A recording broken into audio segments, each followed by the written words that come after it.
Hello മുത്തുണീസേ, നമസ്കാരമുണ്ട്. നൗഫിലാണ്. നമ്മുടെ ഇന്നത്തെ യാത്ര തമിഴ്നാട്ടിലെ മധുരയിൽ നിന്നാണ് തുടങ്ങുന്നത്. എൻ്റെ മനസ്സിലെ ഒരുപാട് കാലത്തൊരു ആഗ്രഹമായിരുന്നു ഈ ഒരു സ്ഥലത്ത് പോകണം എന്നുള്ളത്. ഏത് സ്ഥലമാണെന്നല്ലേ, ഒരു കഥ പറയാം. മധുരയിൽ നിന്നും ഏകദേശം 70 കിലോമീറ്റർ അകലെയുള്ള സിംഗപ്പുണരി എന്നിടത്തു നിന്നും ബ്രാഹ്മലയിലേക്കുള്ള യാത്രയിലാണ് ഇപ്പോൾ ഞാനുള്ളത്. ബ്രാഹ്മല പേര് പോലെ തന്നെ വലിയൊരു മല തന്നെയാണ് കേട്ടോ. ഈ വീഡിയോയിൽ കാണുന്നില്ലേ, അതാണ് ബ്രാഹ്മല. അതുക്ക് മുകളിലേക്ക് കയറാൻ വേണ്ടിയിട്ടാണ് ഞാൻ ഇന്നിവിടെ എത്തിയിട്ടുള്ളത്. ഒരുപാട് കാര്യങ്ങളുണ്ട്, അതൊക്കെ നമുക്ക് വഴിയെ വഴിയെ കാണാം. അപ്പോൾ ഏകദേശം മലയുടെ അടുത്ത് ബസ് നിർത്തി ഇനി നമുക്ക് പതുക്കെ ആ മലയുടെ ഭാഗത്തേക്ക് പോവാം. ഏകദേശം ആ മലയുടെ എൻട്രൻസിലേക്ക് 1.5 കിലോമീറ്ററോളം നടക്കാനുണ്ട് കേട്ടോ. വഴിയൊക്കെ അന്വേഷിച്ച് പിടിച്ചു. ഇതാ ആ യാത്രയിൽ ഇങ്ങനെ പോയിക്കൊണ്ടിരിക്കുകയാണ്. കൂടെ ആരുമില്ല, തനിച്ചാണ്. ഒരുപാട് പേരെ ഞാൻ വിളിച്ചിട്ടുണ്ടായിരുന്നു. മനസ്സിൽ പെട്ടെന്ന് തോന്നിയതായിരുന്നു ഇങ്ങനെ സ്ഥലത്തേക്ക് പോകണം, അതുപോലെ അതൊക്കെ മുകളിലേക്ക് എത്തണം, അവിടെയുള്ള കാഴ്ചകൾ നിങ്ങളും പങ്കുവെക്കണം, എനിക്കും കാണണം എന്നുള്ളതൊക്കെ. അങ്ങനെ എൻ്റെ സുഹൃത്തുക്കൾ 2-3 പേരെ വിളിച്ചു, ആരും വന്നില്ല. പിന്നൊന്നും നോക്കില്ല. നമുക്ക് ആഗ്രഹങ്ങളുണ്ടെങ്കിലും മറ്റാരും വരാനില്ലെങ്കിൽ നമ്മൾ തനിച്ച് പോയേക്കാം. ആരും നമ്മൾ ഡിപ്പെൻഡ് ചെയ്യരുത്, നേരെ വിട്ടേക്കണം അല്ലേ. ആഗ്രഹങ്ങളൊന്നും പിന്നെ അടുത്തേക്ക് വെക്കരുത്. ഓക്കെ, അപ്പോൾ ഏകദേശം നമ്മൾ എൻട്രൻസിൻ്റെ അടുത്ത് എത്തിയിട്ടുണ്ട്. ഇതാണ് തുടക്കം, അതിൻ്റെ ഫസ്റ്റ് കവാടതാണ്. ഇനിയിത് കയറിയിട്ട് കാണും ആ ഏറ്റവും ടോപ്പ് ഉണ്ടല്ലോ, അത് കാണുന്നില്ലേ, അതിൻ്റെ മുകളിലേക്ക് എത്താൻ വേണ്ടിയിട്ട്. ഫോണിലാണ് വീഡിയോ എടുക്കുന്നത്, അതുകൊണ്ട് തന്നെ ചാർജ് കുറച്ച് കുറവാണ്. അപ്പോൾ ഉള്ള സമയം വെച്ചിട്ട് നമുക്ക് എന്താ പറയുക, ചെറിയ ചെറിയ ഭാഗങ്ങൾ മാത്രം എടുത്ത് നിങ്ങൾക്ക് കാണിച്ചു തരാം അങ്ങോട്ടുള്ള യാത്രകളൊക്കെ. ഇതിൻ്റെ ഏറ്റവും മുകളിലാണ് അതിൻ്റെ ഒരുപാട് പ്രത്യേകതകളുള്ളത് കേട്ടോ. അപ്പോൾ വീഡിയോ ഫുള്ളായിട്ട് കാണണേ. ഏകദേശം ഞാൻ താഴത്തെ അന്വേഷിച്ചപ്പോൾ 7 കിലോമീറ്ററോളം ഉണ്ടെന്നാണ് പറയുന്നത് ഈ മലയുടെ ഏറ്റവും ടോപ്പ് വരെ. അപ്പോൾ അത്ര ദൂരം നമ്മൾ കയറണം. ആ ഓരോ സ്റ്റെപ്പുകൾ ഇങ്ങനെ കയറി കയറി കയറി പോകുന്നു. പക്ഷെ കൂടെ ആരുമില്ല. മനസ്സിൽ ചെറുതായിട്ടൊരു പേടിയുണ്ട് കേട്ടോ, കാരണം അത്ര കിലോമീറ്റർ നമ്മൾ കയറി പോകണം. 2 സൈഡ് നോക്കുമ്പോൾ കൊടും കാടാണ്, എന്തൊക്കെ ഉണ്ടാകും എന്നുള്ളൊന്നും അറിയില്ല. 2 സൈഡിലും എഴുതി വെച്ചിട്ടുണ്ട്, എന്തൊക്കെയോ തമിഴിൽ എഴുതിയിട്ടുണ്ട്. നമുക്ക് വായിക്കാൻ അറിയാത്തതിൻ്റെ പേരിൽ നമ്മൾ ആ ഭാഗയെ മെയിൻറ്റാക്കണില്ല. എങ്കിലും ഒരു ധൈര്യത്തോട് കൂടിയിട്ട് മുന്നോട്ട് വെച്ച കാല് പിന്നോട്ടില്ല, മുന്നോട്ട് തന്നെ. അപ്പോൾ നമ്മളിങ്ങനെ കയറിക്കൊണ്ടിരിക്കുകയാണ്. ഒറ്റക്കാണെങ്കിലും നമ്മൾ മനസ്സിൽ ഉദ്ദേശകാരം നടക്കണ്ടേ, അപ്പോൾ കയറി തന്നെ. അങ്ങനെ നമ്മളിങ്ങനെ കുറച്ച് കയറുന്നുണ്ട്. നല്ല കിതപ്പുണ്ട്. ബാഗൊക്കെ തൂക്കിയിട്ട് തന്നെ കയറുന്നത് കേട്ടോ, എവിടെയും വെച്ചിട്ടൊന്നുമില്ല. പിന്നെ കുരങ്ങന്മാർ പ്രത്യേകം ശ്രദ്ധിക്കാൻ പറഞ്ഞിട്ടുണ്ട്. അതുകൊണ്ട് കയ്യിൽ വടിയും സെൽഫി സ്റ്റിക്കൊക്കെ കരുതിയിട്ടുണ്ട്. അഥവാ വരികയാണെന്നുണ്ടെങ്കിൽ ഇട്ട് ചാമ്പാന്ന് കരുതിയിട്ടേ. ബാഗ് കണ്ടിട്ടുണ്ടെങ്കിൽ അവർക്ക് എന്തെങ്കിലും ഭക്ഷണമെന്ന് കരുതിയിട്ട് അവർ നമ്മളെ മേലേക്ക് ചാടും. പിന്നെ നമുക്കത് പേടിയാവും, അത് വലിയൊരു ബുദ്ധിമുട്ടാണ്. അപ്പോൾ അതുകൊണ്ട് അതിൻ്റെതായുള്ള സേഫ്റ്റിയൊക്കെ നമ്മൾ കരുതിയിട്ടുണ്ട്. അപ്പോൾ ഓരോ കയറുന്ന ഭാഗത്തും ഓരോ എന്തൊക്കെയോ എഴുതി വെച്ചിട്ടുണ്ട്, എന്താണെന്ന് അറിയില്ല. പിന്നെ ഓരോ നമ്മൾ കയറിപ്പോകേണ്ട ഭാഗങ്ങൾ മാർക്ക് ചെയ്തിട്ടുണ്ട്, എങ്ങനെയാണ് കയറേണ്ടത് എന്നുള്ളതൊക്കെ. അപ്പോൾ അതിങ്ങനെ കയറിക്കൊണ്ടിരിക്കുകയാണ്. നല്ല കിതപ്പുണ്ട്. 1 ലിറ്റർ വെള്ളം സേവ് ചെയ്ത് വെച്ചിട്ടുണ്ട്. പറയാൻ പറ്റില്ല, മുകളിൽ കട ഉണ്ടോ ഇല്ലയോ എന്ന് നമുക്കറിയില്ലല്ലോ.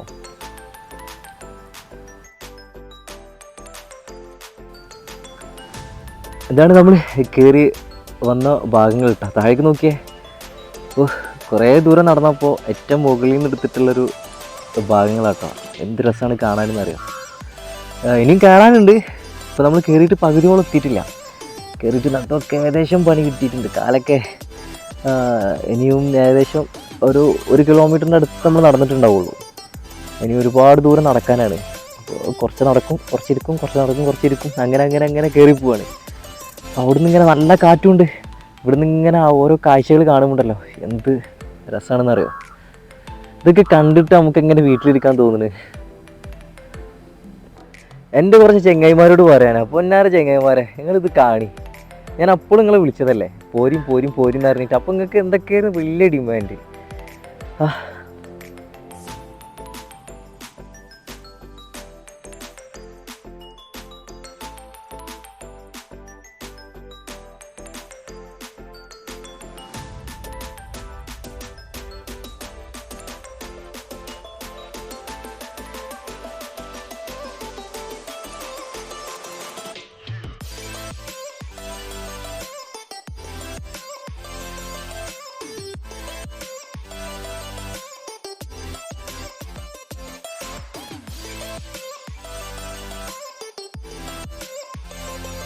അങ്ങനെ കയറി കുറേ പിന്നിട്ടപ്പോഴൊക്കെ മുകളിലൊരു ചെറിയൊരു പെട്ടിക്കട ഉണ്ടത്. പെട്ടിക്കട അല്ല കേട്ടോ, ഒരു ഓലപ്പീടിക. അപ്പോൾ അവിടെ എന്തൊക്കെ കാണുന്നുണ്ട്, നമുക്കൊന്ന് കയറി നോക്കാം. ഏറ്റവും ടോപ്പിലെ എന്തൊക്കെയാണ് ഉള്ളത് എന്നുള്ള. നല്ല ദാഹിക്കുന്നുണ്ട് കേട്ടോ, ഒരു രക്ഷയില്ല. നടന്ന് ഊപ്പാടടങ്ങിയിട്ടുണ്ട്. അത്രയ്ക്ക് ദൂരം നമ്മൾ കയറി പോകണ്ടേ. ഏകദേശം 7 കിലോമീറ്റർ എന്നൊക്കെ പറഞ്ഞിട്ടുണ്ടെങ്കിൽ ഒരു രക്ഷയില്ല. അപ്പോൾ നമ്മൾ ഏകദേശം അവിടെ എത്തിയിട്ടുണ്ട്. അവിടെ നോക്കുമ്പോൾ ഏതൊരു അമ്മച്ചിയാണ് അതിൻ്റെ ഉള്ളിലുള്ളത്. നോട്ടം കണ്ടിട്ട് നമുക്ക് എന്തായാലും നമുക്ക് പോയി നോക്കാം.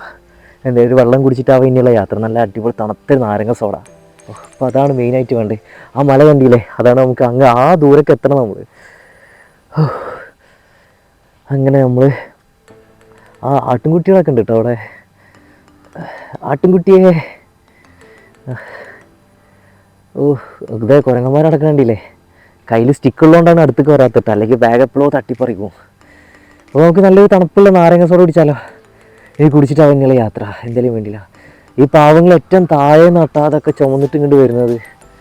അതിന് അത്യാവശ്യം റേറ്റും ഉണ്ട്. ഏകദേശം 30 റുപ്യാണ് ഇപ്പോൾ ഞാൻ ചോദിച്ചപ്പോൾ പറഞ്ഞത് അവർ. കണ്ടില്ല മല, അങ്ങോട്ട് കയറി പോകണം. നല്ല കിതപ്പുണ്ട് കേട്ടോ. വോയിസ് കിട്ടുമെന്നറിയില്ല. അങ്ങനെ നമുക്കുള്ള നാരങ്ങ സോഡ സെറ്റാക്കുന്നുണ്ട്.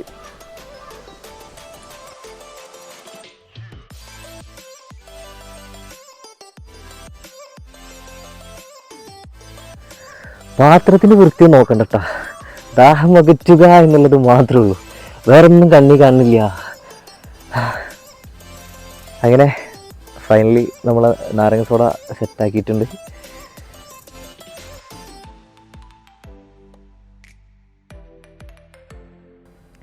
ആ മലയുടെ മുകളിൽ കയറിയിട്ട് ആ ചുറ്റുപാടുന്ന കാഴ്ചകളൊക്കെ കണ്ടുകൊണ്ട് നല്ല തണുത്ത നാരങ്ങ സോഡ കുടിക്കുക. ഹൈ, ഭയങ്കര ഫീലിംഗാണ്.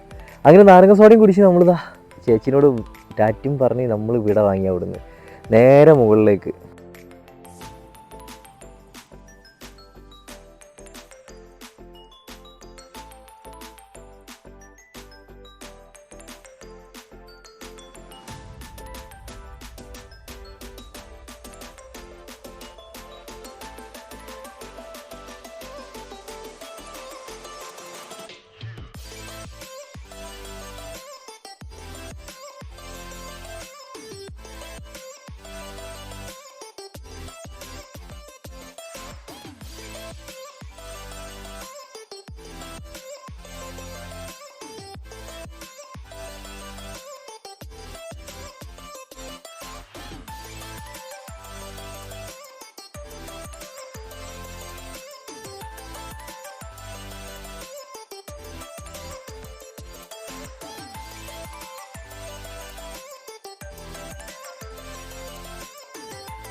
ചങ്കള് ഈ സാഹസിക യാത്രകളൊക്കെ ഇഷ്ടപ്പെടുന്നത് തീർച്ചയായിട്ടും ഒരു വട്ടമെങ്കിലും ഈ ഭാഗം തിരഞ്ഞെടുക്കണം കേട്ടോ.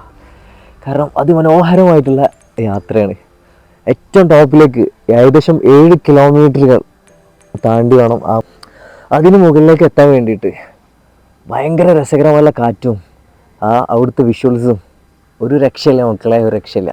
പക്ഷെ ഒറ്റ ടെൻഷനുള്ളൂ, ഇത് കാണാനും ഇത് ആസ്വദിക്കാനും കൂടെ നമ്മളെ ചങ്കളൊന്നും വന്നില്ലല്ലോ എന്നുള്ളത്.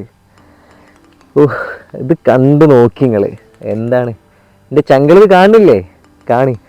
നമ്മളിതങ്ങനെ കയറി പോവാണ്. ഇപ്പോൾ എത്തിയിട്ടില്ല കേട്ടോ. ഏകദേശം 2-2.5 മണിക്കൂറായി നമ്മൾ കേരളം എടുത്തിട്ട്. ഇപ്പോഴും ലക്ഷ്യസ്ഥാനത്തേക്ക് എത്തിയിട്ടില്ല. കയറിക്കൊണ്ടിരിക്കുകയാണ്. ഏകദേശം എൻ്റെ കാലിൻ്റെ പരിപ്പൊക്കെ ഇളകിയിട്ടുണ്ട്. ഇനിയും കയറാനുണ്ട് കേട്ടോ.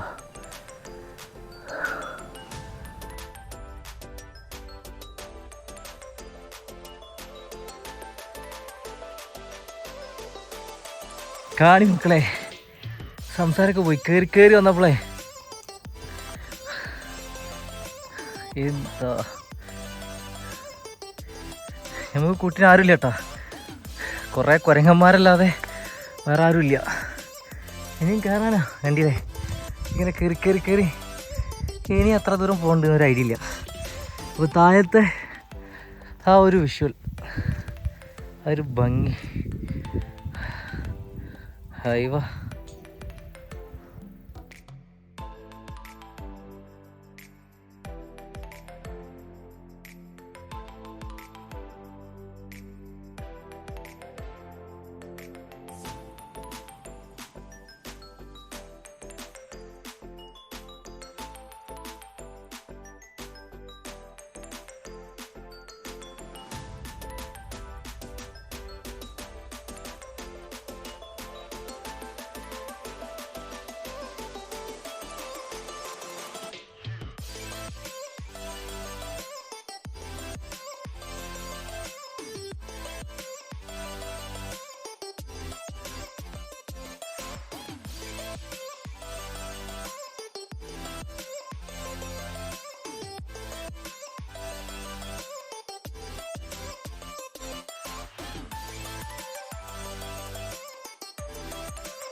ചങ്ങളെ അങ്ങനെ 7 കിലോമീറ്റർ താണ്ടി നമ്മൾ ഏറ്റവും മുകളിലേക്ക് എത്തിയിരിക്കുകയാണ്. ഇനിയാണ് നമ്മൾ ആ ഒരു കാഴ്ചകൾ കാണാൻ വേണ്ടി പോകുന്നത്. എന്തിനാണ് നമ്മൾ ബ്രാഹ്മല വന്നിട്ടുള്ളത് എന്നറിയണ്ടേ? അതിസാഹസികമായിട്ട് ഇത്ര അധികം ദൂരം നമ്മൾ കാൽനടയായിട്ട് ഈ ഒരു മലക്ക് മുകളിൽ നമ്മൾ എത്തിയിട്ടുണ്ട്. അതിനൊരു കാരണമുണ്ട്. അപ്പോൾ ആ ഒരു ഭാഗത്തേക്കാണ് നമ്മൾ പോകുന്ന വഴിക്ക് ഇതുപോലുള്ള ചാലുകളൊക്കെ ഉണ്ട്. അവൻ താഴെന്ന് പറഞ്ഞിട്ടുണ്ടായിരുന്നു അതിൻ്റെ അടുത്ത് നിൽക്കുക, അല്ലെങ്കിൽ കൈ കഴുകുക, അതിലേക്ക് നോക്കുക, അതിൻ്റെ അടുത്ത് നിൽക്കുക ചെയ്യരുത് എന്നുള്ളത്. നല്ല ആയം ഉണ്ടാകും, അതിൽ വീണ് പോയിട്ടുണ്ടെങ്കിൽ ചിലപ്പോൾ ഒരാൾ പോലും കാണൂല എന്ന് പറഞ്ഞിട്ടുണ്ട്. അപ്പോൾ ഇനി ആരെങ്കിലുമൊക്കെ ഇങ്ങോട്ട് ഈ ഭാഗത്തേക്കൊക്കെ വരുന്നവരൊക്കെ ഉണ്ടെന്നുണ്ടെങ്കിൽ ഇങ്ങനെയുള്ള ഭാഗങ്ങളൊക്കെ ഒഴിവാക്കുക, സേഫ്റ്റി ആയിട്ട് നടന്നു പോവുക. ഓക്കെ, വീണ്ടും നമ്മളിതെങ്ങനെ നടത്താൻ തുടങ്ങി. ഇത് അവിടുന്ന് നേരെ താഴേക്ക് ഇറങ്ങാം കേട്ടോ. താഴേക്ക് ഇറങ്ങുമ്പോൾ ശ്രദ്ധിക്കണം, അതികാഠിന്യമായിട്ടുള്ള കൊക്കയാണ്. കൈവിട്ടു പോയാൽ നമ്മൾ ജീവിച്ചിരിക്കുന്നതിന് പോലും ഒരു തെളിവുണ്ടാവില്ല, അത് കയറിയതിന് പോലും ഒരു തെളിവുണ്ടാവില്ല. അങ്ങനത്തെ അവസ്ഥയാണ്. അങ്ങനെ നമ്മളിതാ താഴേക്ക് ഇറങ്ങുകയാണ്. ആ താഴത്താണ് നമ്മൾ വന്നതിനുള്ള ആ ഒരു ലക്ഷ്യമുള്ളത്. അപ്പോൾ അത് അങ്ങോട്ട് ഇങ്ങനെ പോയിക്കൊണ്ടിരിക്കുകയാണ്. നല്ല കിടക്കുന്നുണ്ട് കേട്ടോ, വീണ്ടും വെള്ളത്തിന് താഴ്ക്കുന്നുണ്ട്.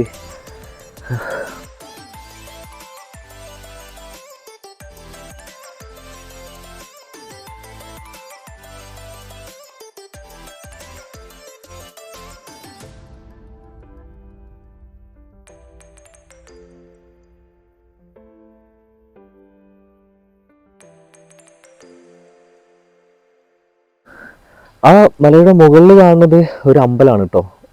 ആ അമ്പലത്തിൻ്റെ സൈഡിൽ കൂടെ ഒരു ആരോമാർക്ക് കാണില്ലേ താഴത്ത്, അങ്ങനെ വേണം നമുക്ക് പോകാൻ. ഒരു വെള്ള പെയിൻ്റ് അടിച്ചിരിക്കണതാ, അതാണ് നമ്മുടെ ആ തുടക്കം. ആ ഒരു ഭാഗത്തേക്കാണ് നമ്മൾ ഇന്ന് വന്നിട്ടുള്ളത്. അവിടെയാണ് അതിൻ്റെ പ്രത്യേകത എല്ലാം ഇരിക്കുന്നത്. ആ ഒരു സ്ഥലം സന്ദർശിക്കാനാണ്, ആ ഒരു ഭാഗം കാണാനാണ് ഞാൻ ഇത്ര സാഹസികമായിട്ട് ഒറ്റയ്ക്ക് ഞാൻ ഈ ഭാഗത്ത് എത്തിപ്പെട്ടിട്ടുള്ളത്. എന്താണെന്നല്ലേ, ഇതേ നേരെ കാണും, അതൊരു പള്ളിയാണ്. പള്ളി മാത്രമല്ല കേട്ടോ, ഒരു മക്കാമാണത്. മക്കാം, ഈ ഒരു മക്കാമിനാണ് അവിടെ ബ്രാഹ്മല എന്നറിയപ്പെടുന്നത്. ഇവിടെ അന്ത്യവിശ്രമം കൊള്ളുന്നത് ഹസ്രത്ത് സുൽത്താൻ സയ്യിദ് അബ്ദുള്ള ഉപ്പാപ്പാൻ്റെ മക്കാമാണ്. ആ മക്കാം ഏകദേശം 7 കിലോമീറ്ററുകൾ, ആ മല ഏകദേശം നോക്കണം, ഏറ്റവും ടോപ്പിലാണ്. 7 കിലോമീറ്ററുകൾ താണ്ടി ഉപ്പാപ്പാൻ്റെ ഹദ്റത്തിലേക്ക് ഞാൻ വന്നിട്ടുള്ളത്. ഇവിടെ സിയാറത്ത് ചെയ്യാനും ആ ഉപ്പാപ്പാനെ നേരിട്ട് കാണാനും വേണ്ടിയിട്ട് മാത്രമേ ഞാൻ ഇവിടെ എത്തിപ്പെട്ടിട്ടുള്ളത്. ഈ വീഡിയോക്ക് ഒരുപാട് വിമർശനങ്ങളും കുറ്റപ്പെടുത്തലുകളും വരാം, അത് സ്വാഭാവികം. എൻ്റെ ഇഷ്ടങ്ങളാണ് എൻ്റെ എല്ലാം.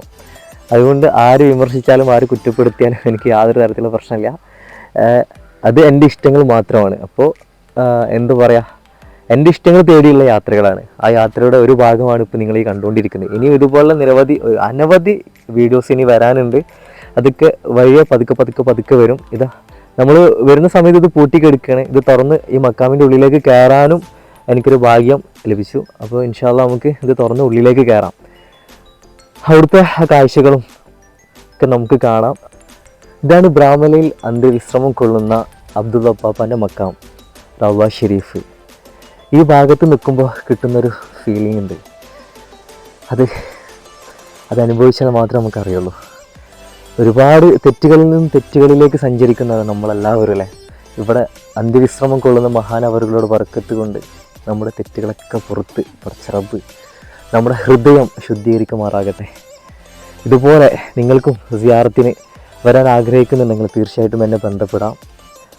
എൻ്റെ നമ്പറും അതിൻ്റെ ഡീറ്റെയിൽസും ഞാൻ താഴെ കൊടുക്കുന്നുണ്ട്. തീർച്ചയായിട്ടും നിങ്ങൾക്കും ഇതുപോലെ യാത്ര ചെയ്യുന്നവരുണ്ടെങ്കിൽ, അല്ലെങ്കിൽ പോകാൻ ആഗ്രഹിക്കുന്നുണ്ടെങ്കിൽ അവർക്കും ഇതുപോലെ വലിയൊരു ഉപകാരം ആയി മാറട്ടെ. അതുപോലെ ഉപ്പാപ്പാൻ്റെ അടുത്തേക്ക് ആർക്കെങ്കിലും വരാൻ ആഗ്രഹിക്കുന്നുണ്ടെങ്കിൽ, അല്ലെങ്കിൽ ഒരുപാട് ആളുകൾ എൻ്റെ അടുത്ത് ചോദിച്ചിട്ടുണ്ടായിരുന്നു ബ്രാഹ്മലേക്ക് എങ്ങനെയാണ് പോകുന്നത് എന്നുള്ളതൊക്കെ. ഞാനിതിനു മുമ്പ് ഒരുപാട് ആളുകളായിട്ട് പല സ്ഥലങ്ങളിലേക്ക് ഞാൻ പോയിട്ടുണ്ട്. അപ്പോൾ ഇത് സംബന്ധമായിട്ട് പല ആളുകളും എനിക്ക് വിളിച്ചിട്ടുണ്ടായിരുന്നു, എങ്ങനെയാണ് പോവുക, ആ സ്ഥലത്ത് എങ്ങനെ എത്തിപ്പെടും എന്നുള്ളതൊക്കെ. അപ്പോൾ അവർക്കും കൂടിയിട്ടാണ് ഞാൻ ഈ ഒരു വീഡിയോ ചെയ്തിട്ടുള്ളത്. ബ്രാഹ്മലേക്ക് പോകുന്നത് കറക്റ്റ് നമ്മൾ മധുരയിൽ വരിക, മധുരയിൽ നിന്ന് മാട്ടുത്താവണിയിൽ നിന്ന് ഡയറക്റ്റ് ബസ് കിട്ടും. ഏകദേശം മാട്ടുത്താവണിക്ക് 17 രൂപയാണ് ബസ് ചാർജ് വരുന്നത്. മാട്ടുത്താവണി വന്നിട്ട് 7th ഫ്ലോർ എന്ന് പറയും. ഓരോ സെക്ഷനാണ് ബസ് നിൽക്കുന്ന, ഫസ്റ്റ് ഫ്ലോർ, സെക്കൻഡ്, നമ്മൾ ഓരോ ബിൽഡിങ്ങുമായിട്ട് ഇങ്ങനെ ഓരോ സെക്ഷനാണ്. അപ്പോൾ 7th ഫ്ലോർ എന്ന ഭാഗത്താണ് ബ്രാഹ്മലയിലേക്കുള്ള ബസ് ഇത് വരുന്നത്. അവിടുന്ന് ഡയറക്റ്റ് നമുക്ക് ബസ് കിട്ടും, അല്ലെങ്കിൽ സിംഗപ്പുണരി എന്ന് പറഞ്ഞ സ്ഥലത്തേക്ക് ബസ് കിട്ടും. ഈ രണ്ട് സ്ഥലത്ത് എവിടെയെങ്കിലും കയറിയാൽ മതി. സിംഗപ്പുണരി ആണെങ്കിൽ അവിടുന്ന് ബ്രാഹ്മണയിലേക്ക് വേറെ ബസ് കയറാണ്ട്, അവിടെ അടുത്ത് തന്നെയാണ്, ഏകദേശം ഒരു 10 കിലോമീറ്റർ ഡിസ്റ്റൻസ് ഉണ്ടാവുള്ളൂ. അപ്പോൾ മാട്ടുത്താവണി വരികയാണെങ്കിൽ ഡയറക്റ്റ് ബസ് കിട്ടേണ്ടതാണ്. അപ്പോൾ അങ്ങനെ എന്താ പറയുക, വരാൻ ആഗ്രഹിക്കുന്നുണ്ടെങ്കിൽ മധുരയിൽ നിന്ന് മാട്ടുത്താവണി വരിക, മാട്ടുത്താവണിയിൽ നിന്ന് സിംഗപ്പുണരി, സിംഗപ്പുണരിയിൽ നിന്ന് ബ്രാഹ്മലൈ. ഇതാണ് ബസ്സിൻ്റെ കണക്ക്. ഏകദേശം മധുരയിൽ നിന്ന് ഒരു 2-2.5 മണിക്കൂർ റണ്ണിങ് ഉണ്ട്. അവിടെ വന്നാൽ നമ്മൾ ആരോട് ചോദിച്ചാലും, ബ്രാഹ്മണിൽ എത്തിക്കണി ആരോട് ചോദിച്ചാലും നമുക്ക് അവിടെ വഴി കാണിച്ചു തരും. അപ്പം നമുക്ക് ഉപ്പാപ്പാൻ്റെ അടുത്ത് സലാം പറഞ്ഞിട്ട് അടുത്തൊരു വീഡിയോ ആയിട്ട് നമുക്ക് വീണ്ടും കാണാം. അസ്സലാമു അലൈക്കും, ബൈ.